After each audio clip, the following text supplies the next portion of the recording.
Well, thank you very much, everyone, for being here. We're very happy to be able to put together this panel where we have three speakers who have a lot of expertise in activism work and also balancing that activism with all of the quirks that come with doing activism and civil disobedience and things like that. So the way this is going to run is we're going to have our three speakers each speak for 15 to 20 minutes.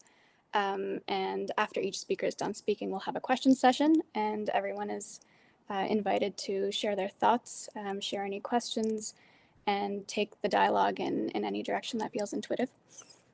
So with that, I'll let our speakers introduce themselves. I'll start with Asaf. Hello, everyone. My name is Asaf Rashid, and I'm a lawyer based in Halifax, and I do criminal defense law, immigration law, prison law, and these days I'm doing some support for those Palestinians or those who are doing Palestinian Solidarity and are facing some challenges with regards to that, as well as some other work on trying to hold Canada accountable for complicity in Israel's war crimes. And I spent many years in Fredericton, and now I'm in Halifax, and there's a secret plan to try to bring me back to Fredericton, apparently. So I might go back there one day. But yeah, that's good for me. Thank you. And Chantelle? Hi, everyone. My name is Chantelle. I am new to Fredericton, born and raised in Southern Ontario, where I still chair the organization called Ontario Palestinian Rights Association. I am a new mom, so my schedule with advocacy is very different than it used to be, but hopefully can get some tips and tricks for those people who are new to the struggle or new to the cause. Thank you very much. And David? Yeah, I'm David Heap. I'm a teacher researcher at the University of Western Ontario. I speak to you from the traditional lands of Haudenosaunee, Anishinaabeg, Chinonta, Neutral, and the Napewak peoples at the forks of the Deshkan-Zibi, which is an area colonially named London, Ontario, in the Dish with One Spoon territory. I was in Fredericton a dozen years ago speaking about the Canadian boat to Gaza, which I had the privilege of representing some of us on, and was, abducted at sea and imprisoned and deported by the apartheid state back to Canada. And I spoke in a number of places, including Fredericton, about that in 2012. And I continue to be part of a range of peace and human rights organizations, including the Freedom Flotilla against the blockade of Gaza, which continues to sail for the freedoms of Palestinians. Okay, thank you very much. And I realized I just briefly forgot to introduce myself. I'm Inji. I'll be emceeing the panel tonight. I'm a member of FPS and a student at Western and a journalist with the NB Media Co-op. I'll just squeeze that in there before we start. And before we begin the panel, I'd also like to move on to Tracy for a land acknowledgement. Thanks, Indy. So Fredericton Palestine Solidarity, some of us here in Fredericton, we're on the unceded stolen territories of the Wolastoqey peoples, the Wolastoqey, along with the Mi'kmaq and the Passakota Makati, part of the Wabanagi Confederacy, signed peace and friendship treaties with the British Crown dating back to the 1700s. And so if we live on these territories, we're all treaty people, and we have responsibilities to that. And we do hope tonight's event will be part of honoring those treaties that have been violated by settlers, by settler colonial governments. And so that's what we hope for tonight's event. And I just want to encourage folks to use the chat. And if you want to introduce yourself too, I see lots of people that we know that are here, and you can say where you're from, and that will also be, I guess, useful for our speakers. So I'll hand it back to Indy. Okay, thank you. So now we'll just start off the panel. So I'll begin with David Heap, who can say 15 to 20 minutes on activism. Then we will move on to Asaf and then Chantelle. And after everyone is done speaking, I encourage everyone in the audience to think, write down any questions they have, and then we'll have an open-ended dialogue towards the end. Thank you. And thank you to Fredericton Palestine Solidarity for organizing this. We are living in historic times. This is a long struggle. As I said in a recent interview that she did, and I encourage you to look at all of her journalism, but in particular, there's more there than I can say today. I've been involved for maybe 15 years in this particular cause. I've been involved in peace and human rights stuff all of my life, but the last few months have seen horrifying events, but they've also seen historically encouraging events. And I'm thinking specifically of the states that have taken legal action at world courts, at the International Criminal Court and at the International Court of Justice. Unprecedented steps by South Africa in the first, but then followed by a dozen countries supporting the South African application, and then a new application by Indonesia, and another application for criminal war crimes charges by Mexico and Chile. And I don't think we're done. I think that these are likely to be followed, but the pattern is very clear. It's the states of the global South, it's the states of the majority world that are doing this. And our governments are at best sitting on their hands or supporting and staying complicit, being actively complicit with the genocide going on against Palestinians of Gaza. So the tensions are more and more acute.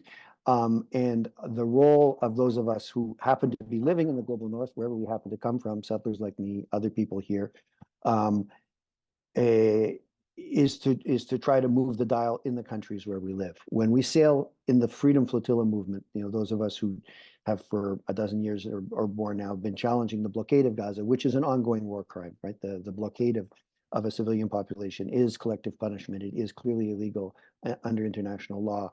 And international experts have been saying this for a very long time. We put ourselves at risk. We put boats and people on the line in the Eastern Mediterranean. Small boats, not a ton of people. I mean, there was large boats in 2010, but since then they've been mostly small boats, small numbers of people. But we have to realize that we're not just sailing against the blockade in the Eastern Mediterranean. We're sailing against our own governments. The real blockade that we will be breaking is the blockade in Ottawa, and our friends in the coalition are sailing against the blockade in Washington, in Oslo, in Brussels, in Westminster, and in the capitals of the different countries involved in the coalition. I should make an exception. I was just talking to the media team. Two members of the coalition are Malaysia and South Africa, and of course their governments have much more dignified, honorable position than ours. But most of us are in quote unquote Western first world countries, even if they're in the Australia or something. And our job is really to challenge our own government's complicity with the genocide and to push them towards, if not supporting, at least not opposing the South Africas, Indonesias, Chiles, and Mexicos of the world who are doing the principled thing for humanity. So I think to that extent, the fact that the Trudeau Liberals have this magnificent wobble all over the place, that they either have a position or they don't have a position, that's largely down to us. That is civil society pressure in Canada, because left to their own, make no mistake, historically, our governments have been since the Nakba and before, our governments have always been complicit with the occupation, with the theft of land in Palestine, with the war crimes against the Palestinians in Gaza, with the blockade. So this is the fact that they're wobbling at all is a victory. It doesn't feel like a decisive victory because they're liberals and they're all over the place. But the fact that they haven't just come out and said, as they did at the beginning, Israel has the right to kill people, that is, I think, a small token of the fact that we've been having an effect. But we need to do much more. Palestinians are on the line. Other nations have put their national governments on the line, on the record to do this. So we need to look what we can do in the state that we inhabit, in the government to which we pay taxes and which some of us vote in elections that elect these people. We have a responsibility to do what we can where we live. So even though I'm involved in an ongoing campaign at sea to challenge the blockade, that is part of a larger picture which says all of the blockade, all of the occupation is clearly illegal. It's an affront to human rights, and we need to challenge it everywhere and every way we can. So not all of us can get on boards in small boats in the Eastern Mediterranean. All of us can get on board the campaigns for human rights and the campaign, in this case, the campaign for freedom of movement of Palestinians. So when we do other actions in our community, not so long ago, some folks in London blocked a rail line. Well, what does that have to do with Palestinians? The rail lines in Canada, CN Freight in particular, carry freight for Zim lines, which is apartheid freight, if you like it. It used to be state-owned shipping by the Israeli state. It was privatized, but it's still basically the largest freight company in the apartheid state of Israel. So it is a freight line. Anybody doing business with them is doing business with apartheid. It's as if you're doing business directly with the people running the camps or with El Al, Apartheid Air. These are all directly or indirectly arms of the apartheid occupation. So if we interfere with the business of CN Rail, unfortunately, that means, because of the strange way passenger rail is structured in this country, it means interfering with via rail passengers. But, you know, that's part of the reality of the fact that those rails are used to move apartheid freight. So we didn't block it for that long, but we made the point that Canadian railways should not be used for apartheid shipping. That across the board through, in that case, there were no immediate consequences for the people involved. In Winnipeg, when they blocked the rail, saying the CN rails, there's talk of civil action against those people who took that action. They read the same injunction to us in London. It's not clear that they're taking any action here. But if we look at people who denounce the complicity of Chapters Indigo, the so-called Toronto Peace 11, by calling out the fact that the CEO of Chapters Indigo funds an organization which has charitable status in Canada. I hesitate to call it a charity, a foundation, which basically incentivizes people to be mercenaries. Right? It gives scholarships to quote unquote lone soldiers, people who go to volunteer in the Israeli army who don't have other connections to Israel, offers them post-secondary scholarships after that. Well, basically, that's a bribe to be a mercenary in occupation military. And it should certainly not have charitable status in Canada. It's a scandal that we all pay through our taxes for their quote unquote charitable donations. But that's the profits from a very profitable bookstore, music store, media group in Canada.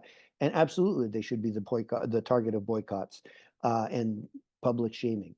People who did that in Toronto, people have been picketing them for years, over a decade. People who took it in October, took that action to the streets and painted and posted one of their stores, found themselves facing now not just mischief. When you poster a public place, you sometimes expect mischief charges. Mischief under 500.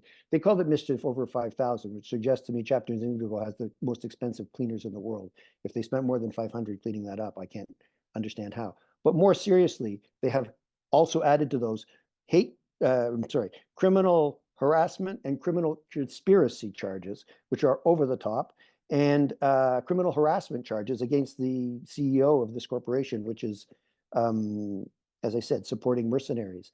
So these people are facing, these peace activists are facing extremely serious charges, and also faced dawn, no-knock raid with armed police, the kind that, knock down your door and terrorize your family. The sort of raid that's used typically for drug busts, armed, people who are known to be bearing arms. And these are people that, they could have just knocked on their door and arrested them in a normal fashion. But these are clearly, what I'm trying to say, intimidation tactics against our movements more broadly. Everybody who's thinking of any civil disobedience action now knows that the Canadian state, Canadian police, the Canadian prosecutors are pulling out the big guns.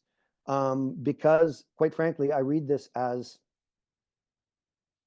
an indication of their desperation, right? The elites in this country have been complicit with and actively supporting the occupation of Palestine for a long time.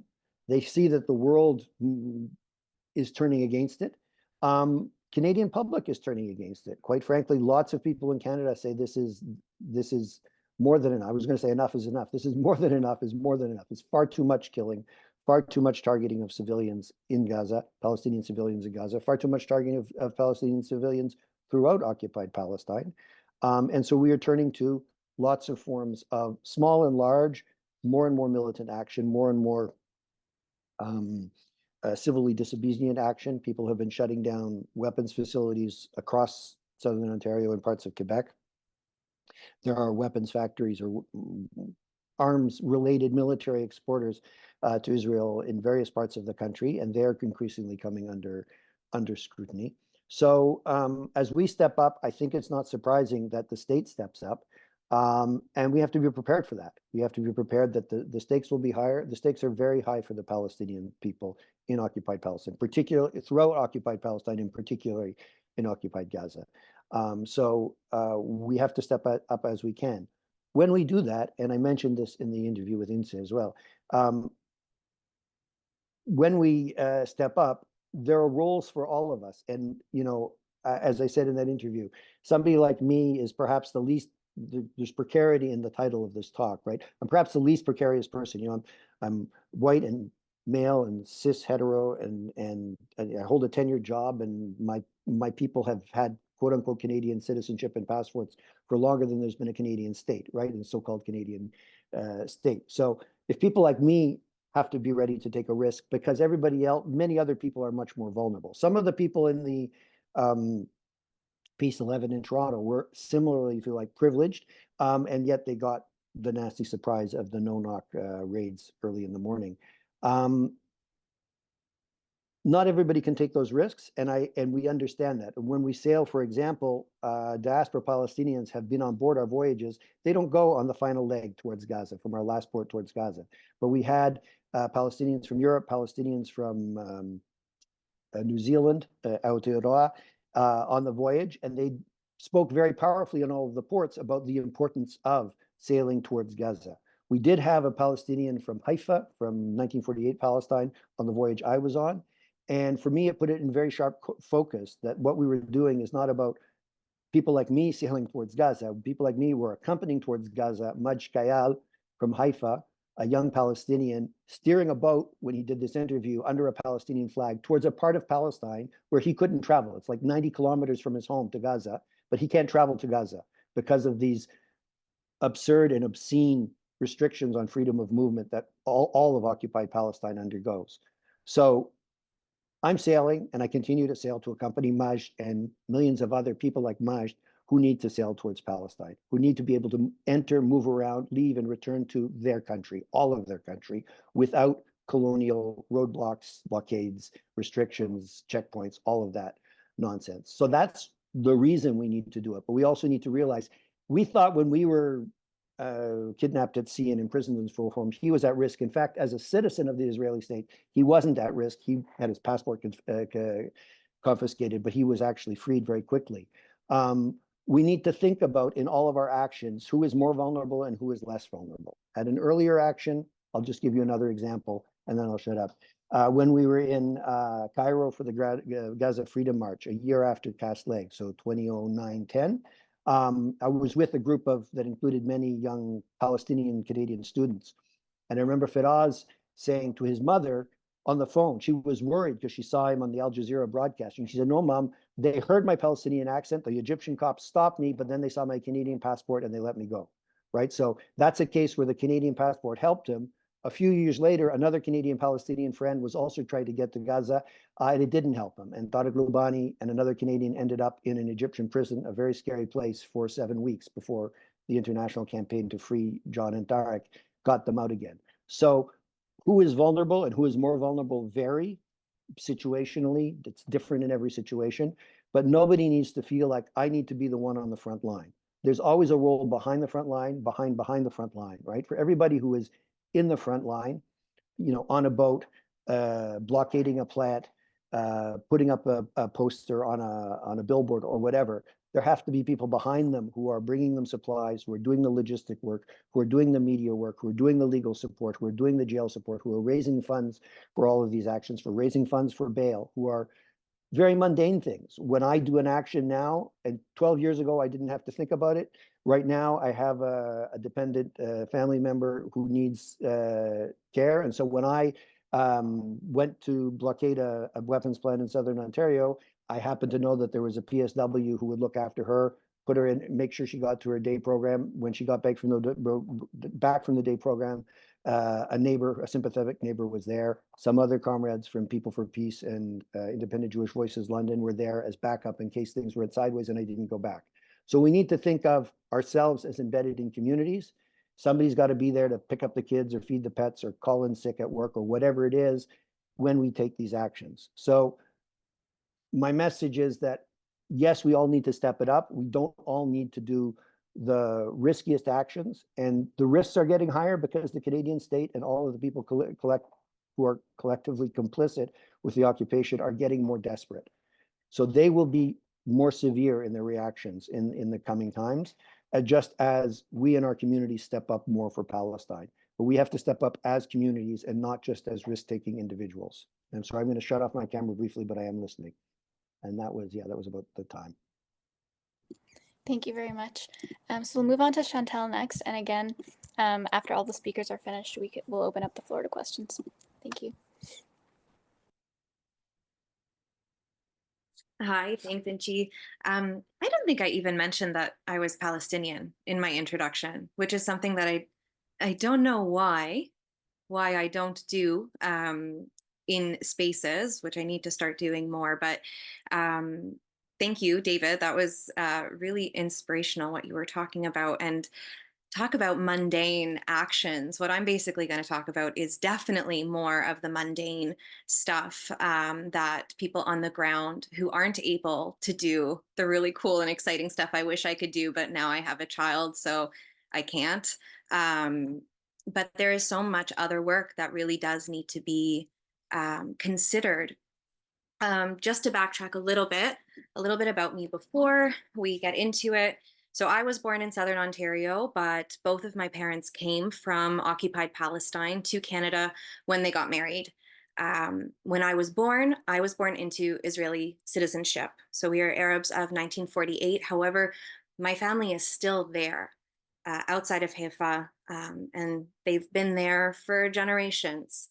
The city we are from always remained an Arab city that is home to many churches and mosques and markets and schools. And from before 1948, my grandma has been in the same house. So coming back to Palestine, because in my mind, my teta, my grandmother, her house is Palestine to me. In hindsight, growing up as a Palestinian was very confusing. And as a child, traveling back and forth to what we knew as Israel with our passports that said Israel on them, I didn't question why I couldn't understand anyone or why there were people with guns everywhere. I pretty much just went to my grandma's house, went to my teta's, and we didn't see settlers, we didn't see military personnel in our hometown. And there was no question in my mind about the politics in the area. In school growing up, there was never a Palestinian flag. And as a child, I didn't really understand why I was confusing people when I said Palestine. And I mention these things to you because the layers of the work that needs to be done is much more than going to the protests and doing these big actions. There are so many nuances that we need to address for all of us to really understand and liberate ourselves from these colonized minds. So, of course, my parents will try to protect us by saying, don't tell anyone you're Palestinian. But did this do anyone any favors? Not so much. It caused a little bit more confusion than anything. And I really lost out on connecting with my culture when I was younger. This is something that I know students are dealing with today within their classrooms, even so much as to having to prove their existence to their teachers when asked about Palestine. So a lot of work that needs to be done there. It wasn't until I was a little older and started to realize more and more firsthand the racism and discrimination every time we traveled. We are the lucky ones. I get to go back to occupied Palestine and visit Bethlehem and Nazareth. And, you know, I spent my last summer in Jerusalem where I really acknowledged the tension and the erasure and the discrimination that is just so blatant that I don't understand how the world has not seen this for the past 75 years. Now that people are talking about it, I'm grateful, but for the fact that we've been screaming this out at the top of our lungs for the last, you know, decades and no one has heard us is very frustrating.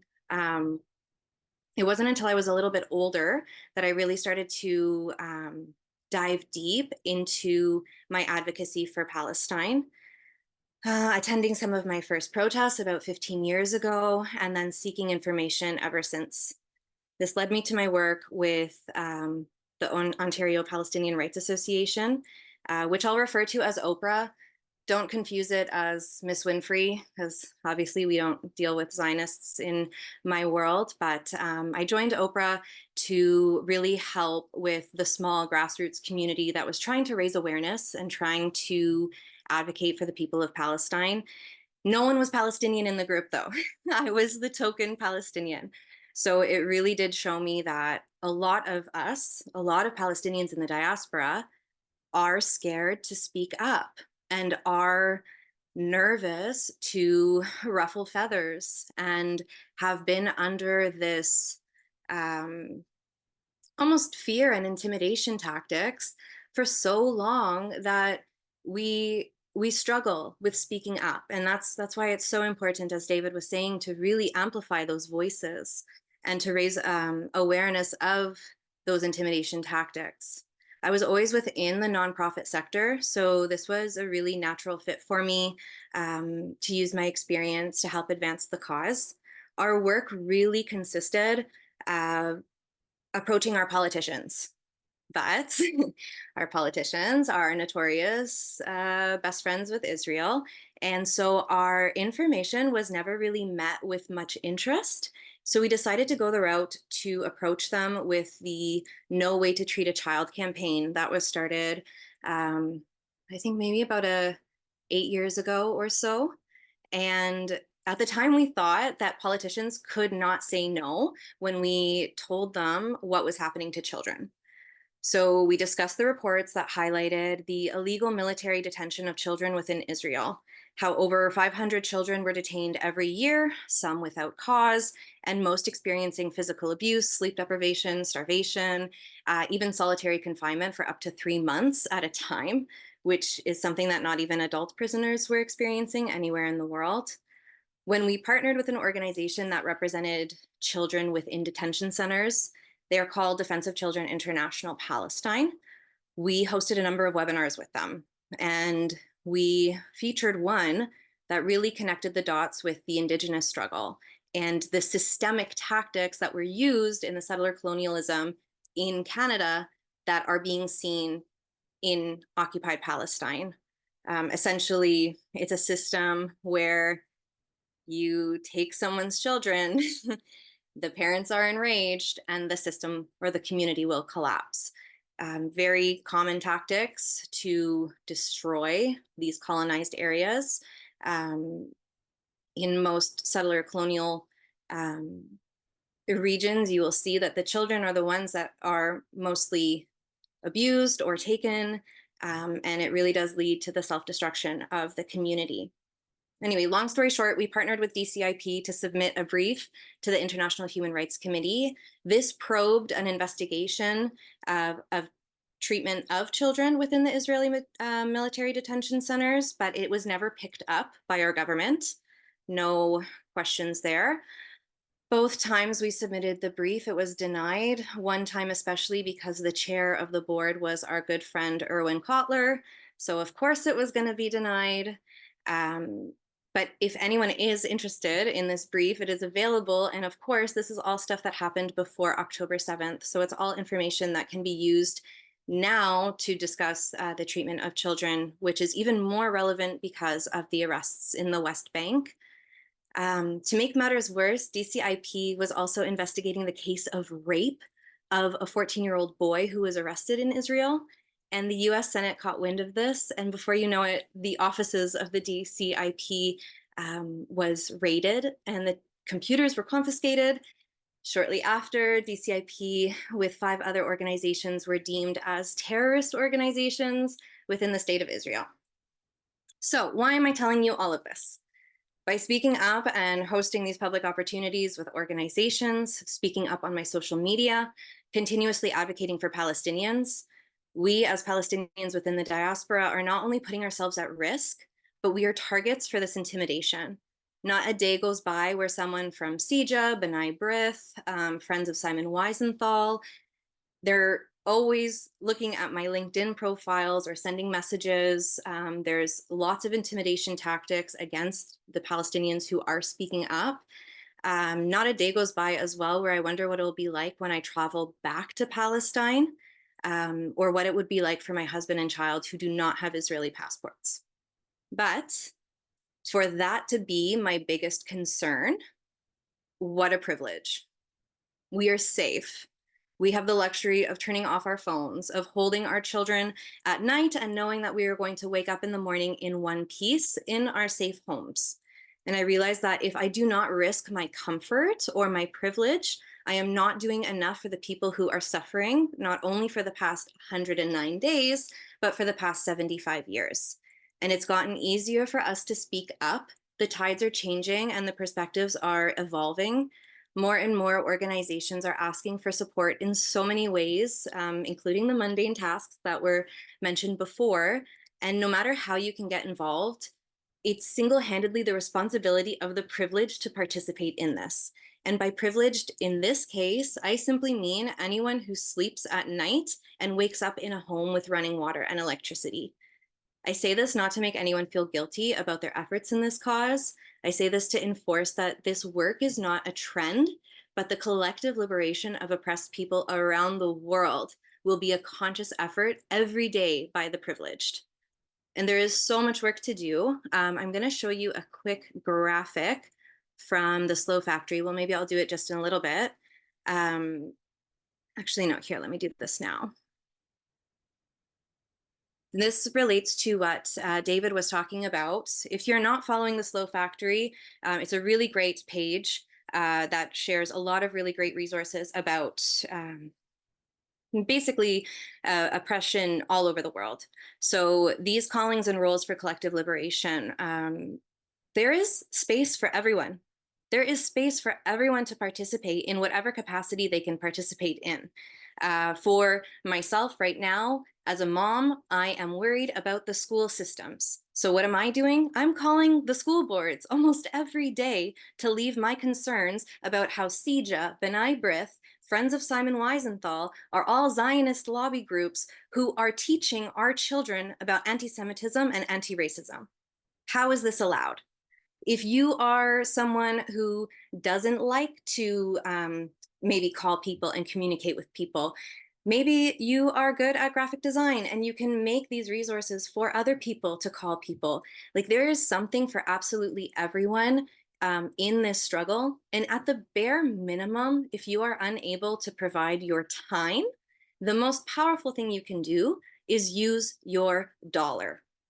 What happened in South Africa and what was single-handedly probably the most powerful thing within bringing down the apartheid in South Africa? The boycotts, divestments, and sanctions on a world scale. So if we can get together and really pinpoint, really, I say pinpoint, boycott everything. Literally everything is tied back to a capitalistic system that is oppressing people in some way. If you cannot, if it's hard to boycott, obviously, everything all at once, really look through those lists of companies and different things that we can boycott together collectively to bring this down. There's so much momentum towards these boycotts right now, and this is something that literally everyone can participate in order to make a point economically and to show our support. Protests have never single-handedly changed the minds of governments. Protesting is a wonderful way to connect with people, but it does not end at showing up at a rally. If we are not risking our comforts every single day, we will fail to make a point large enough for our governments to actually give a shit, excuse my language. But for us to continuously protest and then go home without any more actions after that, we will not catch their attention. They will just assume we will go home and then live complacently after that.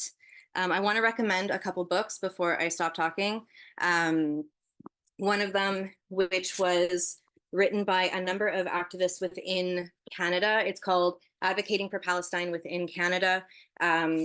Michael from CJPME was one of the writers. Amazing information in here about how the tides are changing. This was before, of course, October 7th, because there was history before October 7th. So definitely check this out if you would like more information on successful tactics that have been slowly changing things. And then another one is a classic, but it's a little bit older, The End of Protest. Micah White is a wonderful analyst who looked at the socioeconomic, even astrological alignments that were happening historically that led to revolutions around the world.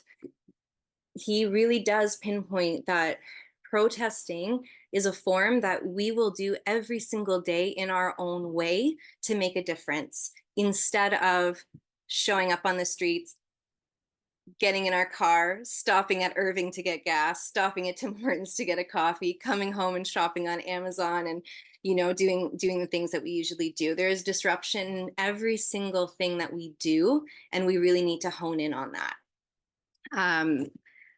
Aside from that, I know that there are so many ways that people can get involved, and right now so many organizations that are really needing support.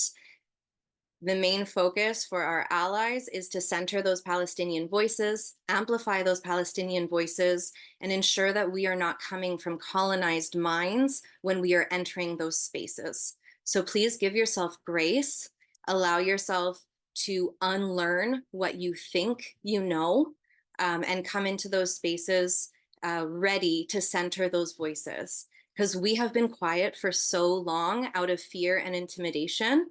And now that we are finally speaking up, we need to be heard.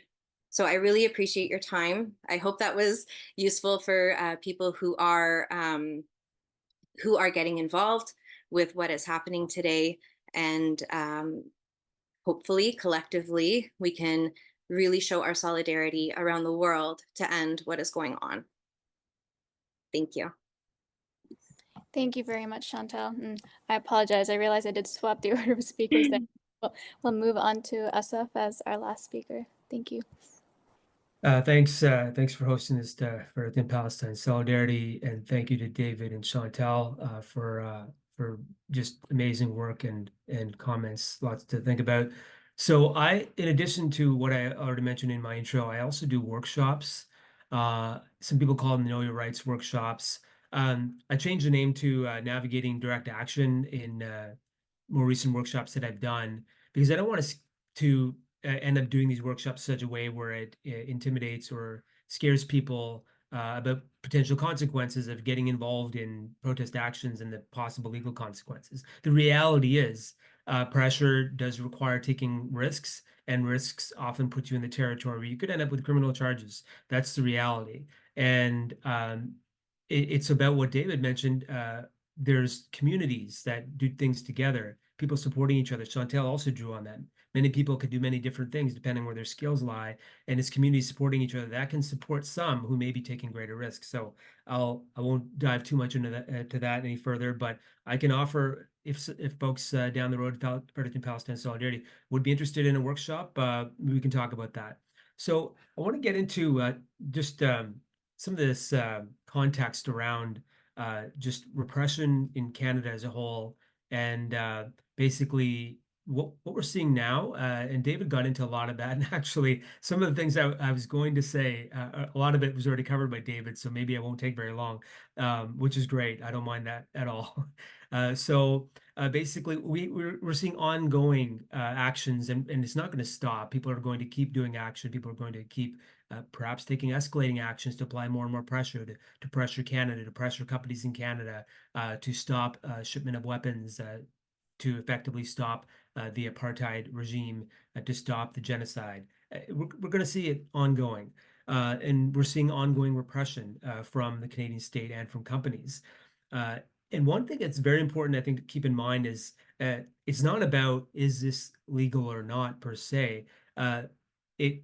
Often the kinds of things that are happening, as I'll get into, don't have any credible basis in law, like what's going on with the Peace 11. There's so many issues with that legally speaking, but often the law is not fair. The law is not fair to those who dissent. The law is not fair to those who are organizing to try to change the system. The law is designed to oppose us when we're organizing, when we're doing work to try to change society for the better, to try to fight against oppression, to try to fight against colonial practices. So the law isn't favorable to us. So often when we're being effective, we are running into conflicts with the law. And during these particular repressive times, the law encloses in around us in such ways where there's even more restrictions that come into play. And sometimes that is actually lawful, so to speak, but does it make it justice? No. That's the other part of it to think about. Like, what does justice mean?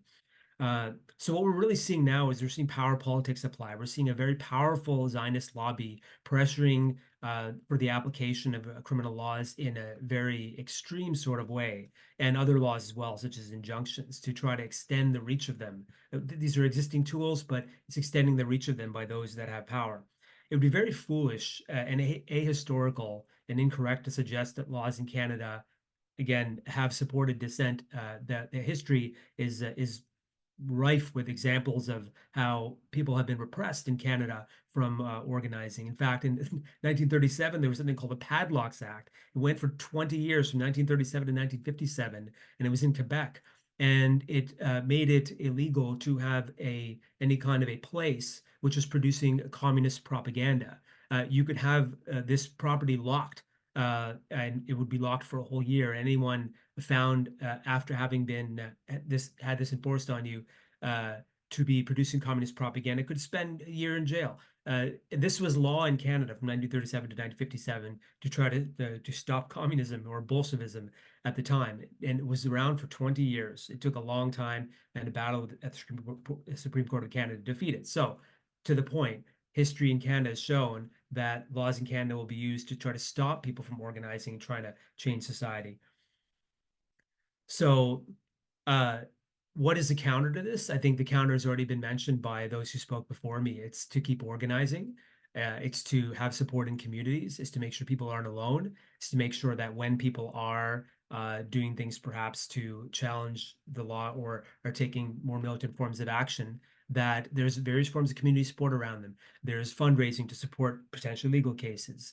There's community support to apply pressure to support people and to convince those who are pursuing the cases that it's not in the public interest to keep pursuing the cases, because society does not stand for repression, and to hold a particular interpretation of the charter that allows us to dissent, particularly during these times, in ways that we need to.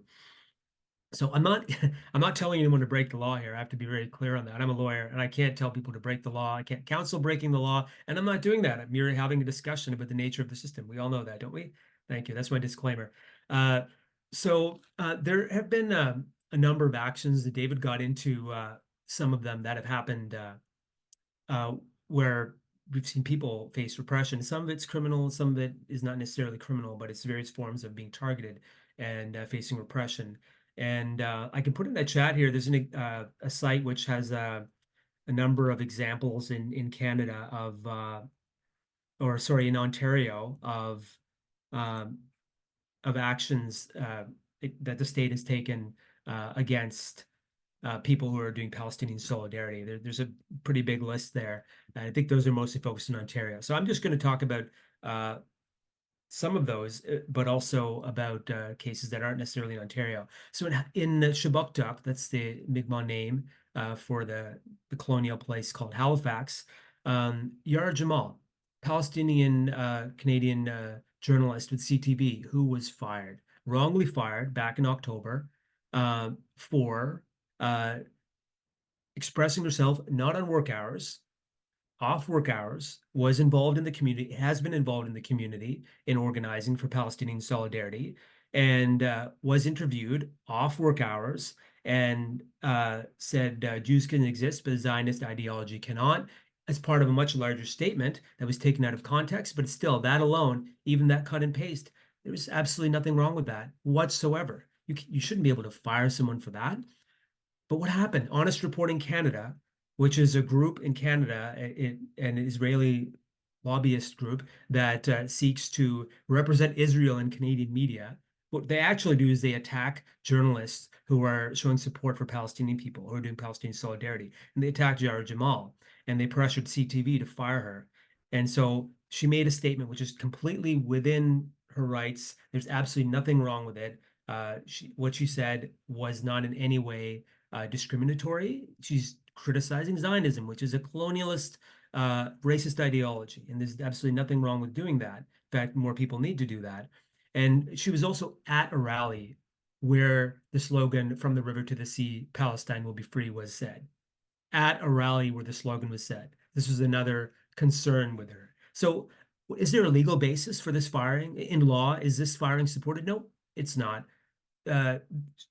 CTV simply bowed to the pressure of Honest Reporting Canada because they were probably threatened. There was a certain amount of intimidation, I'm sure, that happened, and they caved in and they got rid of her. And if this matter is adjudicated, I think Yara has a very strong case that this was not a lawful firing. There was no prior disciplinary action, no warnings, nothing like that that happened, just boom and out. And that's not how it's supposed to work. But again, all these exceptions happen when it comes to companies and Canada rising to the occasion to stand with Israel and take action against those who are doing Palestinian solidarity. There's another, again, "From the river to the sea," which is not a threatening slogan to any Jewish person whatsoever. "From the river to the sea" can have many interpretations, including that all people should be free in Palestine, regardless of their religious background or if they're atheists. Now, on or about November 9th, there's a fellow in Calgary named Wissam Khalid, who was arrested for the criminal charge of causing a disturbance for uttering "From the river to the sea, Palestine will be free." As a criminal defense lawyer, I look at that and say that is absolutely absurd. Causing a disturbance by saying a slogan at a rally where many people are saying slogans, how is that causing a disturbance? The rally is supposed to be vocal, and that statement in and of itself is in no way threatening anyone whatsoever. It's in fact an affirmation of freedom. Not surprisingly, only within about a week or thereabouts, the Crown stayed the charges against him because there was no basis behind those charges. The charges are completely groundless. But why did they happen? Well, because certain powerful people pushed the police to arrest this man, and they caved into the pressure. That's it. It's about intimidation. It's about trying to push people out. But Wissam Khalid has not been pushed out. Wissam Khalid is still speaking out and is still organizing. And that's the point, is that when there's community support around people, as there was a lot around both Yara and with Wissam, that people can stay in and continue to be involved and organized because they're not alone. And as David and Chantelle mentioned, there's many things we can all do to support our communities as we fight back against the repression, and we continue to support Palestinian people and Palestinian solidarity. Now, on November the 13th, the Toronto Police Service arrested 3 Palestinian solidarity protesters who disrupted a Scotiabank Giller Prize gala in Toronto. And people jumped on the stage and held up signs that read "Scotiabank funds genocide." They do. And they were charged with mischief. I'm not sure what the update on this case is, but the reality of mischief, I know this, I do criminal defense law. I mean, mischief is a charge where there is essentially what you have is people who own property or who are operating property have a right to use and enjoyment of that property. If that use and enjoyment of property is disrupted to a significant level, then you can have a charge of mischief stick. If it's so minor and trivial and there's no damage, there's no significant issue with any real disruption, then the mischief charge doesn't really have much basis. It's really trivial. It's called there's a particular Latin term for it that it's de minimis. It's just not enough for the law to worry about. But again, so what if it is? If people are causing enough of a disruption to that event where people can't have use and enjoyment of the property that is engaged in acts that are unjust, well, so be it then. And I'm not sure what's happening with that case, but again, making the point, it's not about if everyone says, well, I'm just going to do everything just to follow the law all the time, just so I don't get arrested or don't get in trouble. Well, as the law keeps getting narrower and narrower as far as what it allows us all to do, then you'll end up doing nothing but staying at home. That's the issue here. So on November the mid-November, I think it was November the 14th, and David mentioned the Peace 11. So David already got into details about that, so I won't repeat what he said, but I'll just mention some fundamental issues with that. What happened to the Peace 11, the night raid. It was on November 22nd in the wee hours of the morning, at around 5:30 in the morning, where the raids happened. And as David already got into, the kind of actions by police, the no-knock, just barge in. You see this kind of thing happen in cases involving like organized crime, guns, like drug busts, things like that. But for postering, really, for postering, that's part of a Palestinian solidarity action, a part of a freedom of expression, a night raid. So there's a section of the criminal code, you can all look it up, section 488 of the criminal code. Warrants are supposed to be executed, search warrants are supposed to be executed during the day. That means from 6 a.m. to 9 p.m. If from 9 p.m. to 6 a.m., that's a night raid. And those are reserved for exceptional circumstances. In other words, there has to be some demonstration by the Crown Prosecutor that it had to be executed at night. There's some public safety risk, some real concern that can be justified to do it out of the normal course of the day when it's supposed to happen. For postering, really? Is this going to be a justified warrant to be able to barge into someone's place at night for posters? An indictable mischief for posters? I think David got into really mischief over 5,000.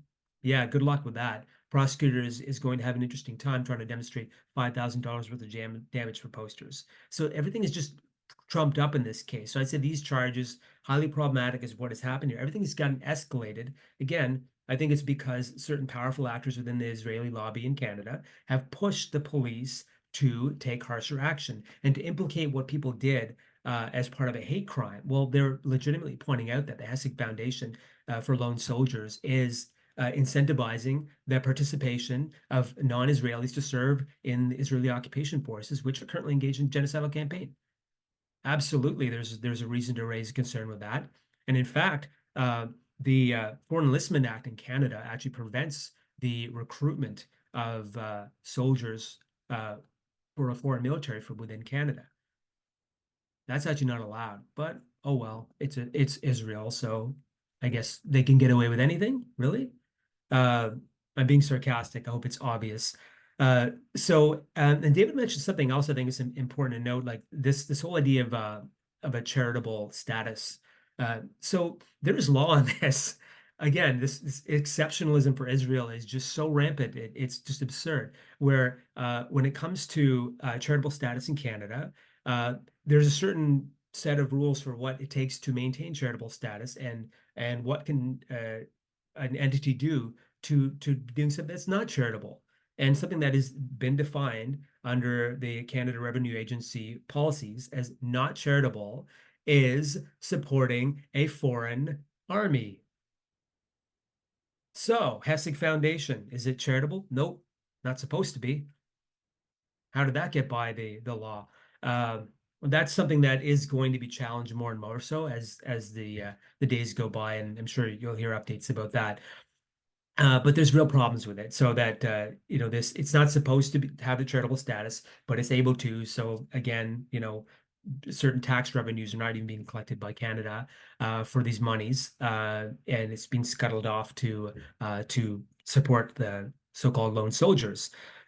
So it's not even following the law. Interestingly enough, it is considered charitable for an organization to support the Canadian military. And we can criticize that too, but it's in Canadian law, it's not charitable to support a foreign military. So moving on, on December the 10th, there was a human rights include Palestinian rights demo in Toronto, and there's someone that I know actually who grew up in Fredericton, Adam Melanson. It's been in the news. Was the victim of some pretty serious police brutality with a knee on the neck, and so there was an excessive force. And someone who is criminally charged because he was criminally charged. I don't have the charges in front of me, but he was criminally charged for something to do with what the police said he did before they assaulted him. And then he was violently taken down and had a knee to his neck. So excessive force is where the police use more force than is necessary in the circumstances to effect an arrest. And you know, if the police, let's say, someone isn't doing anything, or someone there might be a mild amount of something that they did, maybe bumping into police or what have you, who, like, it could be minor, and the police then just start pounding on the person, knee to the neck, and start just like injuring the person very badly. Maybe they knock them out. I don't know. I don't know all the circumstances. I'm just being hypothetical about how far police can go. That would be a strong case for excessive force, because did the police do more than what was necessary to effect that arrest? Yeah, the example I gave, and I'm not necessarily talking about Adam, but if the police did that, that would be a strong case for excessive force, and then someone could get this case against them stopped. So and then on January the 7th, there's a person who was arrested in Toronto on charges of public incitement of hatred for waving flag of the Popular Front for the Liberation of Palestine, for waving a flag under the pretense that it was a terrorist flag. You can, like, I mean, where to begin with this? This could be the subject of a whole talk. There are people who wave the Confederate flag across, like, coast to coast to coast. They're in Alberta, they're in Saskatchewan, they're in Nova Scotia, they're in New Brunswick. They're all over the place. They wave the Confederate flag, and that is considered, rightly so, as a symbol of hate by many for its symbolism in the South, the U.S. And do people get charged for that? No, not at all. But who does get charged? Someone who's waving a flag that isn't a hateful flag. That's a political movement that was part of the Palestinian resistance. Waving the flag, it's freedom of expression, and it's highly problematic for police to select out people and target people for specific flags like that. So I guess I'll just stop there. I think a lot of what I said was already covered. I think the main point is that is already said by David and Chantelle, really, that it's important as people continue to do these actions, including the ones that were mentioned and many more that are going to happen, that they're supported, and that people aren't left alone, because the need for the actions is increasing, particularly as the genocide is ongoing. Thanks.